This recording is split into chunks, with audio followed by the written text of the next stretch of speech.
Mire que el nacimiento de Jesús no fue un chiripazo, ¿eh? El nacimiento de Jesús no fue algo que, pues uno de esos nacimientos que ocurren ahí cotidianamente. El nacimiento de Jesús fue algo sumamente especial. Se había predicho o se había profetizado muchas cosas de él con bastante anticipación. A veces los del clima con un día de anticipación la riegan. ¿Sí? Imagínese con años de anticipación profetizar o predecir algunas cosas. Cuando estaba a punto de nacer Misael, todavía no sabíamos cómo se iba a llamar, pero en el caso de Jesús se sabía ya de su nombre muchísimos años antes. ¿Y cómo se llamaría él? ¿Dónde iba a nacer? ¿Qué cosas iba a realizar? Describir a una persona así, con mucha anticipación, es imposible que sea creatividad del ser humano. Es imposible que sea producto de la imaginación del ser humano, porque ¿quién va a poder predecir un orden de acontecimientos? ¿Quién va a poder predecir dónde va a nacer? ¿Quién va a poder predecir qué va a hacer aquella persona? ¿Qué objetivos va a lograr? Oiga, nosotros como padres soñamos que nuestros hijos, ya está el hijo en el vientre de la esposa y ya compramos el balón, va a tener que aprender a jugar fútbol y va a ser bueno, ¿verdad? Y resulta que fue basquetbolista, qué cosas, ¿verdad? Yo anhelaba que a mis hijos les gustara jugar ajedrez, nadie le gusta. Predecía yo, algún gen mío del ajedrez puede pasar para la sangre de algún... No. Imagínese en el caso de lo que se dijo con anticipación en relación al Señor Jesucristo, muchos años antes. Por eso el Antiguo Testamento cobra en el ámbito de la profecía un matiz sumamente interesante. Porque lo que se dijo allí no fue un chiripazo. Lo que se dijo allí fue un preorden establecido por Dios, que en el cumplimiento del tiempo, como dice el apóstol más adelante, pero cuando vino el cumplimiento del tiempo, Dios nunca va a dejar sin cumplir lo que Él ha dicho. Mire que uno la riega y a veces Misael cada domingo sabe que él puede sacarme promesas. El domingo sabe que su papá le compra algo en el Oxxo. Y me saca promesas, es buenísimo para sacarme promesas. Y el domingo, que es cuando tú me compras algo, ¿me puedes comprar este dulce? Y el domingo, cuando tú me compras algo, se apoya, ¿verdad? Y saca promesas. Pero a veces su papá no se las cumple. A veces su papá le falla. Ya los jóvenes están diciendo amén, si los padres muchas veces prometen y no cumplen. Sí, somos bastante finitos y ni siquiera podemos dejar de hacer blanco uno de estos cabellos. Pero con Dios es diferente. Lo que Él dice no va a dejar de cumplirse. Y por eso en el Antiguo Testamento, en relación a la historia o el nacimiento que cambió la historia, el Cristo en la profecía es sumamente interesante. Hay tantas cosas hermosas en el Antiguo Testamento que fueron dichas con respecto al Señor Jesús mucho tiempo antes, que aún las mismas personas que lo dijeron no lo entendían del todo. No lo entendían del todo. Escribieron algunas veces, ¿verdad?, pensando que habría de ser esto como un cumplimiento inmediato, y algunas veces se quedan pensando, yo creo que esto está hablando de otra cosa. Pero qué tremendo que cuando nos llega ya el Nuevo Testamento empieza a ver que el Antiguo hay profecía y el Nuevo Testamento es el cumplimiento de la profecía. Y qué precioso. Para aquel que dice, no, yo puro Nuevo Testamento, no me gusta el Antiguo, se está perdiendo de cosas bien preciosas. De ver que Dios es fiel a su palabra, de ver la capacidad de que a Dios no se le escapa nada. Que dice, ¿por qué Dios me hizo flaco, chaparro, mexicano? No se le escapa nada a Dios. Entonces, vamos a Isaías. Isaías tiene profecías con respecto al Señor Jesucristo. Y vamos a Isaías capítulos 7, 8 y 9. En estos tres capítulos, ¿verdad? Isaías, profeta, hijo de Amós, Isaías fue un profeta, hermanos, que ministró o que ejerció su ministerio durante un periodo de prácticamente 4 reyes. ¿Qué necesitas, mijo? ¿Te falta algo? No, pásame. Pásate. Sí, con confianza. Estás en tu iglesia. Ok, entonces en Isaías encontramos nosotros que este profeta ejerció su ministerio durante 4 reinados del reino del sur de Judá. Durante el periodo de Usías, fue un rey que Isaías admiró. Durante el periodo de Jotam, aunque no se ve alguna profecía específica en el tiempo de Jotam. En el tiempo de Acaz y en el tiempo de Ezequías, esos 4 reyes. Para entender los pasajes proféticos, muchas veces hay que revisar qué contexto histórico estaba pasando allí. Porque muchas veces no entendemos por qué escribió eso sin saber qué estaba pasando. Capítulos 7, 8 y 9 se escriben en la época del tercer rey, el rey Acaz. Y encontramos que este rey está descrito en la historia de la palabra de Dios, en Segundo de Reyes 16 y en Segundo de Crónicas 28. En este espacio, en los días en que Isaías está ministrando, es un siervo de Dios, y él lanza varias profecías, inducido por el Espíritu Santo. Vive en una época 700 años antes de Cristo. Imagínate, si para predecir el día de mañana lo que va a suceder en tu vida está difícil. Tú tienes una idea, bueno, mañana voy a trabajar, pero yo no sé qué va a ocurrir mañana. Imagínate 700 años antes. Imposible que sea un chiripazo. Dios tenía controladas todas las cosas. Entonces, en la época del rey Acaz, es donde se lanzan los mensajes del capítulo 7, 8 y 9 de Isaías. Estos eran los días del rey Acaz y había 2 graves problemotas en esa época, para que entendamos cómo la profecía llegó en un momento muy importante. El reino del sur tenía como rey, le mencionó a Acaz, y había 2 graves problemas. El primer problema era un problema de corrupción al interior del país. Había una corrupción social horrible, había una corrupción moral impresionante, había idolatría tremenda. El rey era descrito como un hombre que hizo lo malo ante los ojos de Dios. Entonces, hacia el interior de la nación había corrupción, había idolatría vil, había corrupción en el sacerdocio, había corrupción moral, había corrupción social y empezaba a haber un sincretismo religioso. ¿A qué me refiero? El pueblo judío o el reino del sur, ¿verdad?, era monoteísta, pero empezaron a asimilar dioses de otros lugares en los alrededores y tratar de combinar las 2 religiones. Nunca salen buenas combinaciones de esas cosas. Nunca salen. Pues Cristo mismo, ¿verdad?, el apóstol Pablo mismo dijo que no podía haber compañerismo entre las tinieblas y la luz. O está oscuro o hay luz. Pero no puede haber, está luz oscurizado o oscuro alumbrado, no, o hay luz o está oscuro. Muy bien, entonces había corrupción al interior. Si usted quiere ver rápidamente Segundo de Reyes 16, para tener el contexto, mire, Segundo de Reyes, nada más el primer capítulo, los primeros versos, dice: en el año 17 de Peca, hijo de Remalías, este era rey del reinado del norte, comenzó a reinar Acaz, hijo de Jotam, rey de Judá, y cuando comenzó a reinar Acaz era de 20 años, y reinó en Jerusalén 16 años, y ¿qué dice? Y no hizo lo recto ante los ojos de Jehová. Dice: antes anduvo en el camino de los reyes de Israel, e hizo pasar por fuego a su hijo, quemó a su hijo en honor a un Dios falso. Ese era el nivel de corrupción al interior. Pensando que por obtener el favor de los dioses que eran ajenos, dijo: voy a sacrificar a mi hijo para obtener favor de parte de esos dioses. ¡Qué espantoso!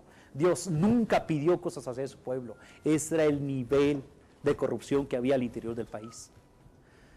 Dice que había una corrupción impresionante. Si usted quiere ver también por allí, en Segundo de Crónicas 28, Segundo de Crónicas 28, 1, nada más los primeros versos. Segundo de Crónicas 28, el verso 1 y 2 dice, de 20 años era Acaz cuando comenzó a reinar, 16 años reinó en Jerusalén, dice, mas no hizo lo recto ante los ojos de Jehová como David su padre, antes anduvo en los caminos de los reyes de Israel y además hizo imágenes fundidas a los Baales. Quemó también incienso en el valle de los hijos de Hinnom e hizo pasar a sus hijos por fuego conforme a las abominaciones de las naciones que Jehová había arrojado en presencia de los hijos de Israel. O sea, el clima imperante en la época en que se levanta Isaías guiado por Dios para hablarle a esa nación era de una corrupción muy fuerte al interior del país.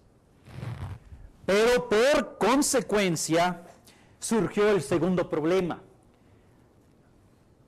A Dios le preocupa a su pueblo. Dios tiene interés en su pueblo. Y entonces el problema que surge al exterior de la nación es que empieza a haber ataques y guerras en contra de la nación.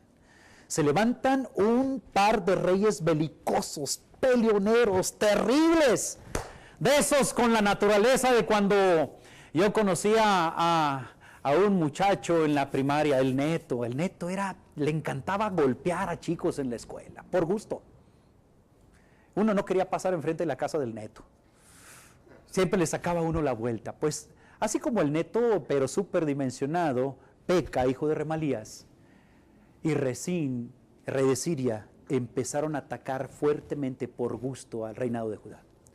En el interior el problema era la corrupción. Bien dice el libro de Proverbios, el pecado es afrenta de las naciones, la justicia es el que engrandece a la nación. Y entonces en el exterior empezó a haber problemas de invasiones. El rey Acaz empezó a tener complicaciones hacia el exterior. Vino Peca, hijo de Remalías, o sea, el rey del norte, del reinado del norte, y ataca. Y en un día le mata a miles de soldados, en un solo día. Viene también el rey de Asiria y le pone unos trancazos durísimos a Judá, a Acaz. Los filisteos invaden ciudades que antes les pertenecían a ellos. Y los edomitas, que habían sido siempre siervos de Judá, se levantan en armas y atacan también a la nación. Y en ese espacio de tiempo le ocurren tantas vicisitudes al reino del sur, le ocurren tantas cosas terribles a Acaz. Peca, el rey del norte, le mató en batalla 120,000 hombres en un día. Sicri, un hombre poderoso de Efraín, le mató a su hijo, a uno de los que le quedaban a Acaz, porque los otros los había quemado él por gusto, pues el que le quedaba para reinar se lo mató un hombre poderoso de Efraín. Resín, el rey de Siria, le tomó prisioneros y se los llevó cautivos. ¿Y sabe qué? Los edomitas también atacaron los filisteos. Estaba en un caos terrible la nación. Y en medio de esa desobediencia en el interior del país, de esas consecuencias, amenazas hacia el exterior, híjole, surge la profecía del capítulo 7, 8 y 9 de Isaías. Y cuando uno ve, ¡ay! Es un mensaje de juicio, pero también es un mensaje de gracia. Un mensaje de juicio y un mensaje de gracia. Y yo quiero mencionarte, ¿verdad?, que el escenario histórico en los días del profeta Isaías era espantoso, era terrible. Pero ahora sí vayamos a Isaías capítulo 7, hermanos. Isaías capítulo 7. Es en ese caos, es en ese periodo de peligro, de miedo, de amenazas, de guerra, de muerte, de corrupción moral, de corrupción religiosa, ¿sí?, de corrupción política, de idolatría terrible, de pecado abominable, espantoso, dice la palabra, que surgen estas joyas preciosas dadas por Dios, capítulo 7, 8 y 9 de Isaías. Mire lo que dice Isaías 7, aconteció en los días de ¿qué? De Acaz, hijo de Jotán, hijo de Usías, rey de Judá. Hermanos, ¿han oído esa frase? Salió de Guatemala para irse a Guatepeor. ¿Sí? ¿Alguna vez la has usado con cosas que te han pasado a ti en tu propia vida? Híjole, qué horrible es tener que decir uno, ¿no? Dice, híjole, cuando no le llueve, le llovizna, ¿verdad? Son de nuestros dichos, ¿verdad? Los rusos tienen un dicho que dice, mira, huyó del oso para encontrarse con lobos. De Guatemala a Guatepeor es más común. Entonces, aconteció en los días de Acaz que dice la Escritura que Resín, rey de Siria, y Peca, hijo de Remalías, rey de Israel, subieron contra Jerusalén para combatirla, pero no la pudieron tomar. Y vino la nueva a la casa de David diciendo: Siria se ha confederado con Efraín, y se le estremeció el corazón y el corazón de su pueblo, como se estremecen los árboles del monte a causa del viento. Yendo, solo Peca, solito, les había matado 120,000 gentes en un solo día. Yendo Siria, les había tomado cautivos, ellos solitos. Y que va huyendo el rey, que se han puesto de acuerdo Siria e Israel para confederarse y venir juntos para tomar Jerusalén. Va a ser un estrago terrible. Iba a ser un estrago espantoso. Los iban a masacrar, los iban a matar, iba a ser algo horrible. Y el rey ahora sí le empiezan a temblar las rodillas, se estremece, le da miedo, no sabe qué hacer. Y en esas circunstancias está una profecía impresionante ahí en el capítulo 7. Dice la palabra de Dios que el verso 1 y 2 del capítulo 7 hablan de un peligro terrible, un peligro espantoso. Oye, si Peca cuando vino solo nos mató 120,000 personas, si Siria cuando vinieron solos nos llevaron prisioneros muchas personas, ahora que se juntaron los dos, ¿cómo nos va a ir? Nos va a ir de la patada. Y empezaron a temblar, y había razón. ¿Merecía el pueblo que Dios lo protegiera? No. Estaban en una corrupción terrible de idolatría, habían abandonado a Dios. ¿Merecían la ayuda? No.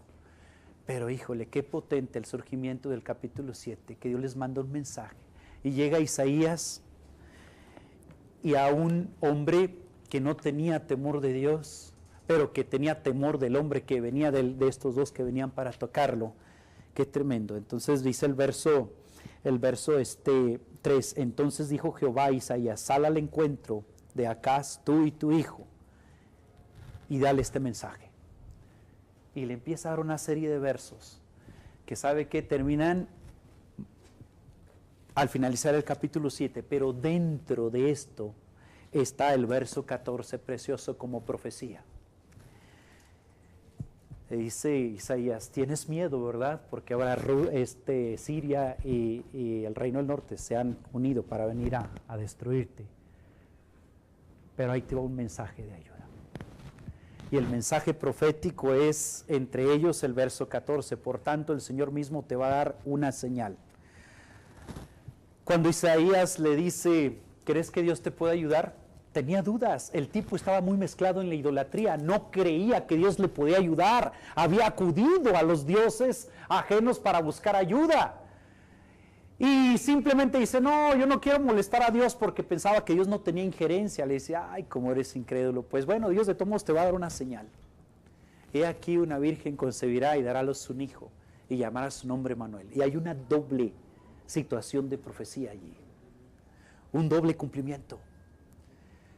El mensaje primero era un mensaje de consuelo, de fortaleza, porque este primer mensaje simplemente quería decir: mira, no te mereces nada de ayuda por cómo están viviendo, por cómo están pasando las cosas, pero ten confianza en la presencia del Señor, porque Manuel significa Dios con nosotros.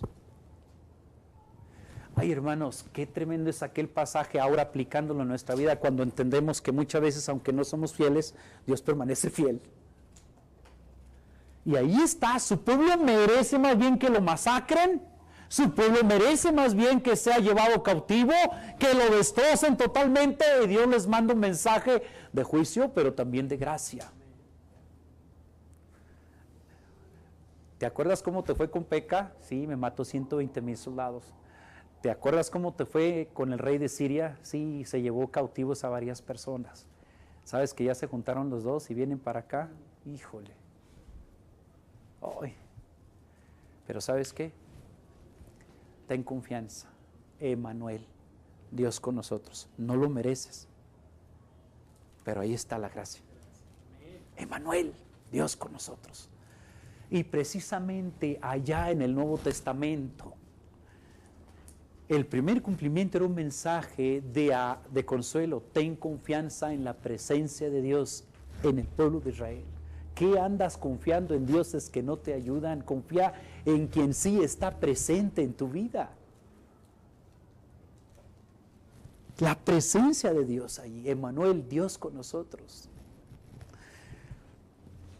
Ay, ay, ay.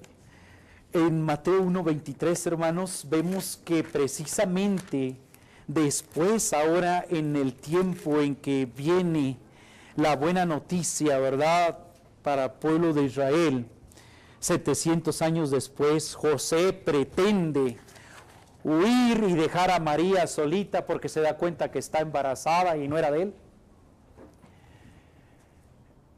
Tenía miedo también, tenía preocupaciones de otro tipo, pero entonces aquí se ve el cumplimiento en la persona de Jesús. He aquí, bueno, dice José, hijo de David, Mateo 1:20, no temas en recibir a María, tu mujer. Dice, mire, tu mujer ya era su esposa, ¿sí? Porque lo que en ella es engendrado del Espíritu Santo es. Y dará a luz un hijo y llamará su nombre Jesús, porque él salvará a su pueblo de sus pecados. Todo esto aconteció para que se cumpliese lo dicho por el Señor por medio del profeta cuando dijo, he aquí una virgen concebirá y dará a luz un hijo y llamará su nombre Emmanuel. Le dice, volviendo al pasaje de Isaías le dice, ¿no quieres un milagro que Dios te dé para que te confirme de veras que Él es el Dios que está presente en el pueblo y que los demás dioses ni siquiera pueden estar presentes en este problema que se te viene? ¿No pides señal? Pues también Dios va a dar una señal que va a dejar atónito a todo el mundo, el que una mujer conciba sin haber tenido relación sexual. ¡Oh! Milagro tremendo. Pero la parte de aplicación para ellos era, híjole, Emmanuel es Dios con nosotros. Confía en la presencia de Dios en tu vida. Y cuando, hermanos, vivimos tiempos y épocas duras en nuestra vida, porque nos llegan días malos, hermanos. No hablamos muy seguido de problemas económicos. Ay, hermanos, que no me alcanza. No hablamos a veces de ciertos problemas de salud. No hablamos a veces de circunstancias que no podemos controlar. Pero mire el mensaje de Isaías, qué aplicación preciosa para nosotros. Emmanuel significa, ten confianza por la presencia de Dios en tu vida. Ten confianza. El asunto no está en manos del rey del norte ni del rey de Asiria. El asunto está controlado por la presencia de Dios. Emmanuel, Dios con nosotros. Segundo, no podemos quedarnos mucho tiempo. Capítulo 8 de Isaías. Sigue por allí estos mensajes en la época del rey Acaz, y en Isaías capítulo 8 hay allí, en la presencia del Señor en nuestras vidas, ten confianza por la presencia del Señor, Él salvará a su pueblo de sus pecados. En el segundo mensaje, en el capítulo 8, el mensaje es, mire, dado que el rey Acaz se da cuenta de que vienen estos dos reyes en su contra, y que ya los conocía por separado y que le habían causado problemas durísimos y terribles. Entonces, una de las cosas cuando tenemos percepción de que algo viene a nuestra vida es ser seducidos por saber qué va a pasar. Y somos seducidos por querer conocer el futuro. ¿Qué? Híjole, ¿y si viene y me van a matar a mí o me van a llevar cautivo? ¿Y van a matar a mis hijos o no los van a matar? ¿Y nos van a llevar cautivos o nos van a dejar aquí? Y se vuelve un montón de preguntas. Cuando las cosas están tan descontroladas en la vida de una persona, ¿cómo uno quiere conocer el futuro? Ay, ¿cuándo se va a acabar esta bronca? Ojalá que ya se acabara mañana, ojalá que durara una semana. Yo sé que dicen que no hay mal que dure 100 años porque se muere uno primero, ¿va? Pero ¿cómo me gustaría saber el futuro? ¿Cómo me gustaría conocer si esto se va a resolver, si me matan o no me matan? Sí, me gustaría saber. Y aquí viene la anécdota curiosa, que estaban dos amigos platicando y le decía a uno, oye, compa, me encantaría a mí saber mucho el futuro y específicamente cuándo me voy a morir. ¿En serio? Sí, pues, ¿y para qué? Le dice el otro. Pues así podría con tiempo preparar mi testamento y ordenar mi casa y ponerme bien a cuentas con Dios. Y si yo sé el día específico en cuanto me voy a morir, pues ya siquiera, pues ¿qué es? 25 de diciembre de 2016, pues hago mi testamento, me reconcilio, ahora sí me pongo a leer la Biblia, ahora sí voy a hacer oración, bueno, ahora sí, que al cabo ya sé la fecha en que Dios me va a llamar. Dice, no, eso no sirve para nada. ¿Cómo que no? Mira, es mejor que eso es, a mí sí me gustaría saber algo del futuro, es dónde me voy a morir. ¿Dónde? Sí, así no pasaba por ese lugar. Y somos seducidos por el futuro, porque queremos saber qué va a ocurrir más allá, y queremos saberlo ya para tomar decisiones aquí. Pero tristemente y acertadamente Dios nos ha pedido que andemos por fe y apoyándonos en su palabra, porque si no andaríamos por cálculo y por razonamiento humano. Y en el capítulo 8 hay un reclamo tremendo, porque en medio de ese avalancha de esos dos reyes que vienen en contra de Judá, pues hay una seducción de querer saber cuál va a ser el resultado de ese enfrentamiento, qué va a ocurrir. Y entonces en el capítulo 8 de Isaías, mira, el capítulo 8 de Isaías dice, versículo 19, capítulo 8, verso 19, y si os dijeren, preguntad a los encantadores y adivinos.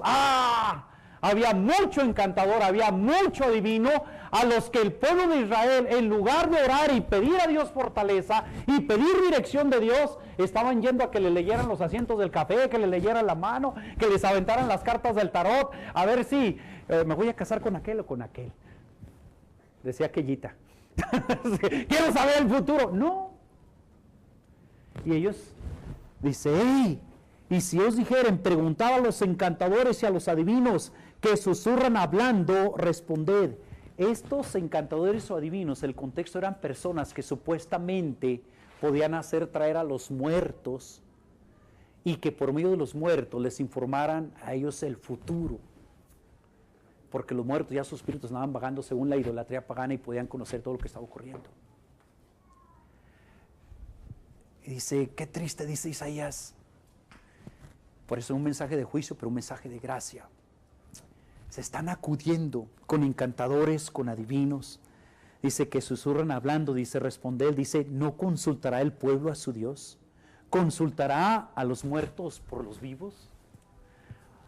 Y como hay gente que dice, es que quiero que me traigan a mi hermano, a mi que se murió para ver qué va a pasar. Fíjese. Y lanza allí también un mensaje precioso. Miren lo que dice el verso siguiente. A la ley y al testimonio. Le dice, no es tiempo frente a un peligro así ir a consultar a Walter Mercado. No es tiempo de ir a consultar a divinos, ni a que tenían las cartas, ni a que tenían la mano. No es tiempo de acudir a los emisarios del diablo para que obtenga respuestas en relación al futuro. ¿Y cuánta gente se mete en cosas así en este tiempo cuando las cosas están descontroladas? Y el segundo mensaje es precisamente a la ley y al testimonio. Si no dijeren conforme a esto es porque no les ha amanecido. O sea, ¿saben qué? Si están yendo frente a este problema a consultar futuro con hijos del diablo, por favor, no han despertado a la realidad de que se debe apegar en momentos de dificultad más a la palabra de Dios. Entonces el segundo mensaje es: ten confianza en la palabra de Dios, no en los mensajes falsos o pseudo mensajes que te dicen, no, usted que es Géminis el día de hoy, tranquilo, no va a pasar nada, no, patrañas. ¿Y cuánta gente cree en el zodiaco? No, hermano, es que a mí sí me ha salido. Me acuerdo que había un pastor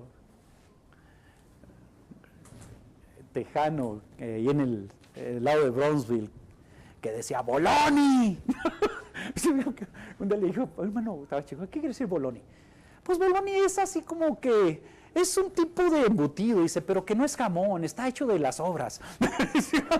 Entonces, dice ahí, hey, no es lo real, no es lo genuino. Y en ese tiempo, el lugar, el pueblo de acercarse a la palabra de Dios, ahí estaban las respuestas, ahí estaba el camino de retorno a Dios. Se estaban yendo a los encantadores. Y Isaías está gritando, por favor, tengan confianza en la presencia de Dios. Emmanuel, Dios. Por favor, a la ley y al testimonio, tengan confianza en la palabra de Dios.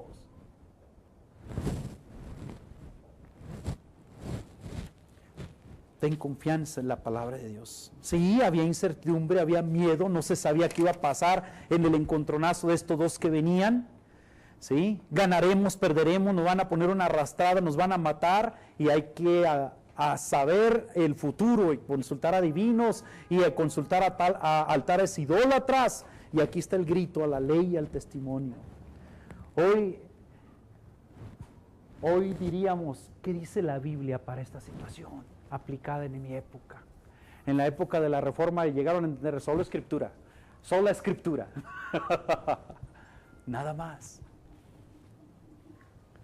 ¿Qué dice la Biblia? Por eso Jesucristo decía, escudriñar las Escrituras. Tercer mensaje. Primer mensaje en el capítulo 7, mensajes de juicio y de gracia. Ten confianza en la presencia del Señor. El mensaje en el capítulo 8, ten confianza en la palabra del Señor, a la ley y al testimonio. Que eso sea el punto de referencia. Y por último, el tercer mensaje en el capítulo 9, un pasaje bien precioso, el capítulo 9 de Isaías. Ya voy, vamos con la 1:37, llevo 23 minutos, Ahí va. Empecé a la 1:04. No, llevo 33, ahí voy. Ok, dice el capítulo 9, mire qué bonito, continúa estos mensajes en la época del rey Acaz de Isaías, dice, mas no siempre habrá oscuridad para la que está ahora en angustia. Ay, estaban preocupados, tenían miedo, sí. No habrá siempre oscuridad para la que está ahora en angustia, tal como la aflicción que le vino en el tiempo que livianamente tocaron primera vez la tierra de Zabulón y a la tierra de Neftalí. Pues al fin llenará de gloria el camino del mar de aquel lado del Jordán, en Galilea de los gentiles. El pueblo que andaba en tinieblas vio gran luz, y los que moraban en tierra de sombra de muerte, luz le resplandeció. Y entonces, mira, ve el verso 6, ahí ese pasaje tan precioso que vemos en Navidad. Porque un niño nos es nacido, hijo nos es dado, y el principado sobre su hombro, se llamará su nombre admirable, se llamará su nombre admirable consejero, Dios fuerte, Padre eterno, príncipe de paz. Y dice, lo dilatado de su imperio y la paz no tendrán límite, sobre el trono de David y sobre su reino, disponiéndolo, confirmándolo en juicio y en justicia desde ahora y para siempre. El celo de Jehová de los ejércitos hará esto. Aquí el mensaje es, primero, ten confianza en la presencia del Señor, Emmanuel. Ten confianza en la palabra de Dios, en la palabra del Señor. No trates de saber el futuro por lo que digan personas que ni tienen temor de Dios, ni conocen de Dios, a la ley y al testimonio. Ve lo que dice Dios en su palabra de lo que va a ocurrir. Eso nunca va a dejar de cumplirse. Y en tercer lugar, ten confianza en la liberación del Señor. Ten confianza en la presencia del Señor, ten confianza en la palabra de Dios. Y el capítulo 9, ten confianza, por el verso 6, va a haber una liberación impactante basada en una persona. Porque un niño nos es nacido, hijo nos es dado. Una liberación impresionante. El tipo estaba temeroso, el pueblo estaba temeroso, dice, vienen los dos, no vamos a poder. Y él les dice en el último mensaje, tengan confianza en la liberación que Dios tiene para con ustedes. Y entre los teólogos hay una postura de aquí, una triple situación en relación a profecía. En primer lugar, estaba combinando, vaya a Isaías 7, el verso 14 y luego el verso 15. Voltea otra vez a Isaías 7, 14, dice, porque el Señor mismo dará señal, he aquí la Virgen concebirá y dará a luz un hijo, y llamará su nombre Manuel, y dice, comerá mantequilla y miel. ¿Está conmigo? Sí. Hasta que sepa desechar lo malo y escoger lo bueno, porque antes que el niño sepa desechar lo malo y escoger lo bueno, la tierra de los dos reyes que tú temes será abandonada. La liberación vendría, y vendría precisamente por alguien que iba a nacer. La primera situación que algunos teólogos consideran de ese pasaje es que la profecía de cumplimiento inmediato sería en el nacimiento de Ezequías, el hijo de Acaz. Ezequías fue un hombre temeroso de Dios. Fue un hombre que, híjole, en su época nadie le pudo hacer sombra. ni sirios, ni los de Israel, nadie.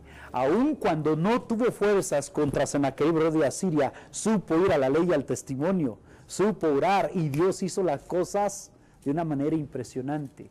Entonces dice, mira, ese hijo que no quemaste, ese hijo que no sacrificaste, ese va a ser señal, en un sentido, para el pueblo en esa época, en ese tiempo. Inclusive antes, el niño está comiendo ahorita mantequilla y miel, que era lo que eran los alimentos básicos de un bebé en aquella época. Inclusive antes de que ese muchachito sepa distinguir entre el bien y el mal y escoger lo bueno, porque Ezequías, hijo de Acaz, hizo lo bueno ante los ojos de Jehová. Antes de que sea eso, la tierra de esos dos reyes que teme va a ser abandonada. ¿Y sabe qué pasó así? Pasó así. Resulta que Siria, potencia de guerra, confederado con el reino del norte, colindaban. Ahí estaba el reino del sur, Judá, donde estaba Acaz, y luego Israel, reino del norte, y los sirios. Y que se va levantando un grupo terrible con Tiglat-Pileser, que era de los asirios. Este vino y hizo un destrozo acá. Y se cumplió la profecía inmediatamente para ellos. Pero entonces vino también un cumplimiento futuro en la venida del Señor Jesús. ¿Por qué? Porque mire, dice Isaías 9:6, porque un niño nos es nacido, hijo nos es dado. La persona que sería la liberación, ten confianza en la liberación del Señor, era una persona que tenía dos características. Vendría y tomaría forma humana. Un niño nos es nacido. Nacería como nace un niño. Hablando de que Jesucristo sería el Hijo del Hombre, naturaleza humana. Niño nos es nacido. Pero note, no dice hijo nos es nacido, dice hijo nos es dado. Porque se nos dio al Hijo unigénito de Dios. De tal manera amó Dios al mundo que ha dado a su Hijo unigénito.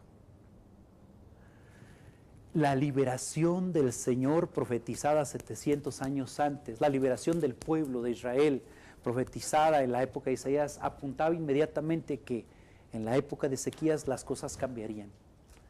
Si tenían la desesperación o la desesperanza de que los iban a barrer, dices, no, espérate, inclusive antes de que el niño sepa distinguir y escoger lo que es correcto, esas dos tierras ya no van a quedar. Y aún más, un día vendrá la segunda situación.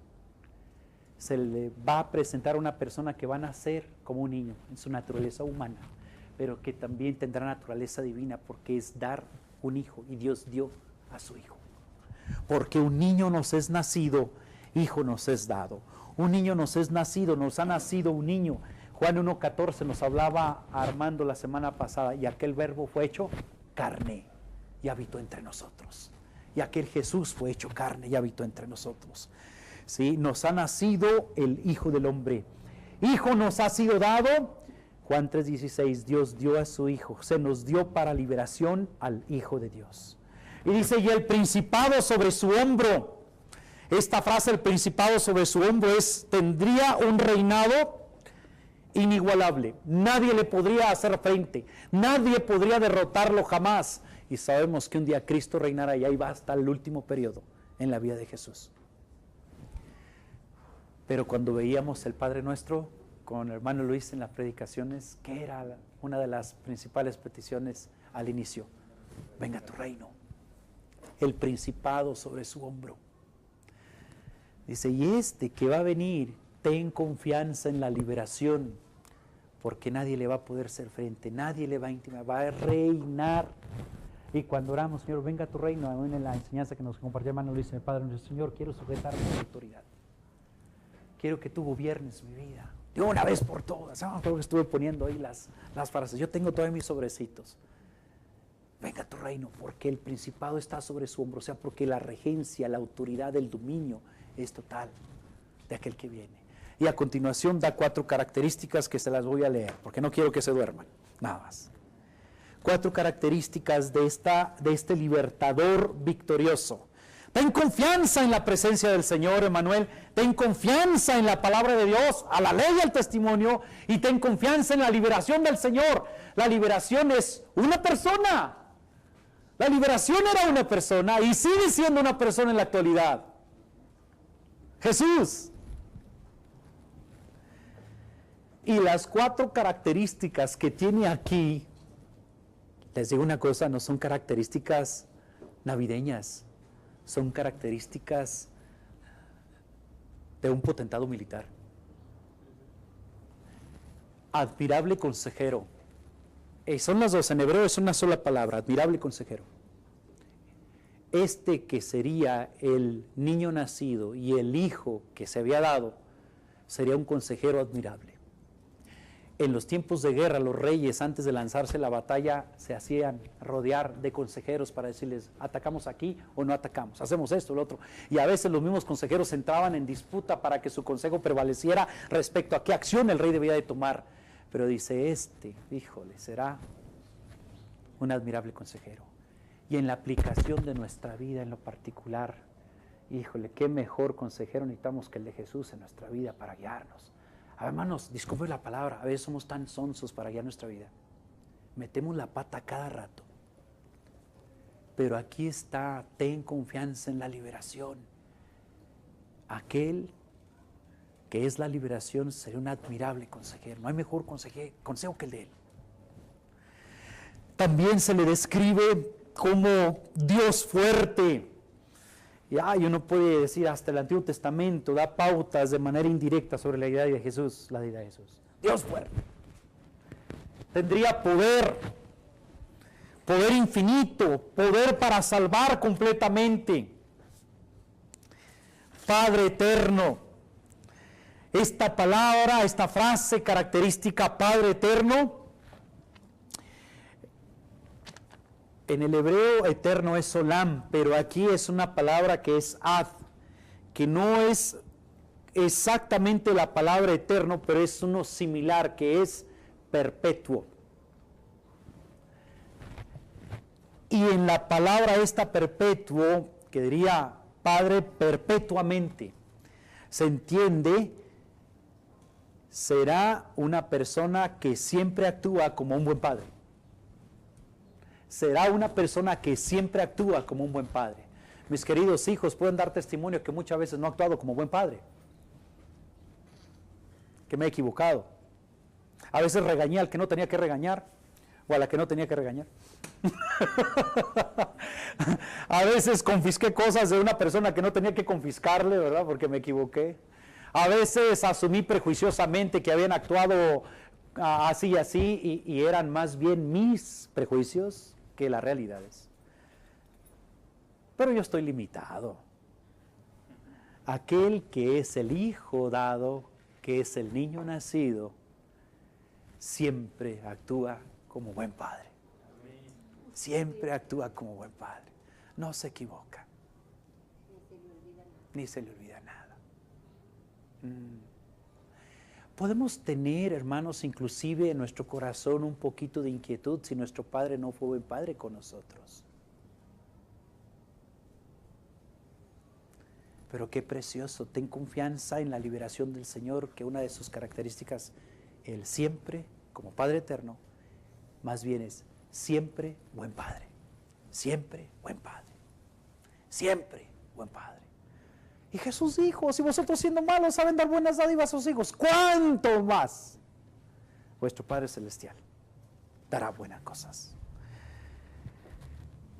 Y la última característica, príncipe de paz. Ahí está, preserva, ordena, crea la paz en su reino. Cuando les llegó la noticia que estos dos ejércitos venían, ¿ustedes creen que estaban tranquilos, que podían dormir tranquilos? No, perdieron totalmente su paz. Hermanos, cuando nos llegan noticias que son inesperadas o noticias feas o duras, a veces, ¿cómo perdemos paz? Pero ahí está, ten confianza en la liberación del Señor. Él es el príncipe de paz. La paz de Él no es plástica, no es circunstancial. Su presencia impone paz. De este modo, esta parte profética del Señor Jesucristo nos habla que su primera venida era, ten confianza en la presencia del Señor que tendremos. Ten confianza en el cumplimiento de la palabra de Dios y ten confianza porque vendrá y va a liberar. Y la primera venida nos habla de eso, Jesús. Pero un día también en su segunda venida eso mismo va a ocurrir. Navidad es un tiempo para recordar. ¿Era merecedor el pueblo de Israel por su corrupción que Dios le tratara así? No. ¿Era merecedor el rey Acaz que lo tratara así? Y aunque se le dio ese mensaje, este ingrato, de todos modos andaba buscando seguir consultando divinos, seguir haciendo alianzas con los asirios para que le dieran la torre a los sirios. Cuando llegan los asirios y destruyen a los sirios, este se va contento para felicitar a Tiglat-Pileser porque él era el que le había salvado. Y llega a Siria, el pueblo conquistado por los asirios, y se queda impresionado por el altar que tenían los sirios. Le hace un croquis y lo manda a hacer allá en Jerusalén para adorar. Pues oye, ese altar en donde adoraban los sirios y pedían ayuda a sus dioses, no les sirvió para que no los destruyera Tiglat-Pileser, y tú te lo llevas para pedirle ayuda. No seas bárbaro, qué poca cabeza tienes. Encantadores divinos, no, pero ahí está, a la ley y al testimonio. Y la liberación, Jesús. Niño nos es nacido, hijo nos es dado, su regencia impresionante, sus características únicas. Por eso predicamos. Navidad es la venida de aquel que todo lo resuelve en nuestro interior y en nuestro futuro. Jesús. Incline su cabeza y cierre sus ojos. Vamos a orar. Gracias, Padre, por permitirnos tener este tiempo.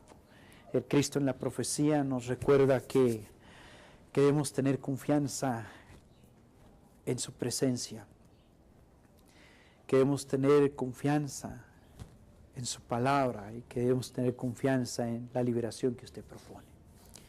Señor, sabemos que nuestras vidas sin Jesús son un desastre, son inseguras, les falta paz, tienen desatinos, tienen confianza en posiciones erráticas. Se necesita el príncipe de paz, se necesita siempre el buen Padre, se necesita ese admirable consejero, se necesita el Dios fuerte para acabar con los ataques que el diablo lanza una y otra vez a nuestra vida. Y así como Israel, Padre, que no merecía, nosotros no merecemos, pero por gracia nos has dado la oportunidad de que se nos presentase Jesucristo para bien de nuestras vidas. Y sea aquí la Virgen concebirá y dará a luz un hijo, y llamará su nombre Manuel, porque Él salvará a su pueblo de sus pecados. Dios nuestro, ayúdenos, Padre.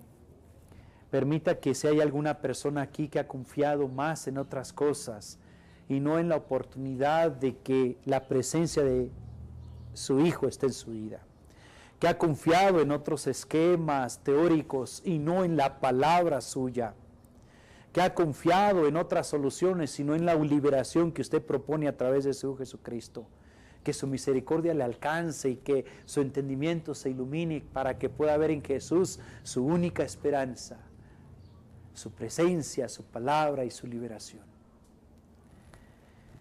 Así, mientras las cabezas están inclinadas y los ojos cerrados, en esta tarde hay alguna persona que dice: pastor, efectivamente, veo en mi vida pecaminosidad, veo en mi vida circunstancias y reacciones mías a circunstancias que no controlo, y cómo me ahogo en mis propias soluciones o me quedo perplejo cuando no veo cómo.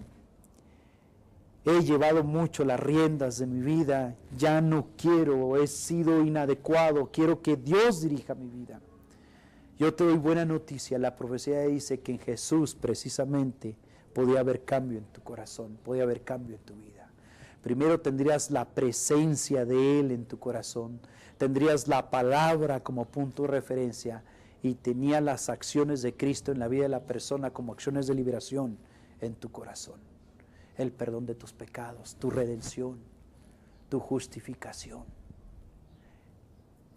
la limpieza de tus pecados, la seguridad de tu alma, la paz en tu corazón, que solamente el Príncipe de Paz puede dar. Te pregunto, ¿no te gustaría que las guerras de pecado, que las cuestiones de maldad fueran atacadas ya no bajo tus fuerzas, sino por el poder de Jesús? Y si hay alguna persona que dice, pastor, ore por mí, yo me quiero acercar a Dios a través de Jesucristo.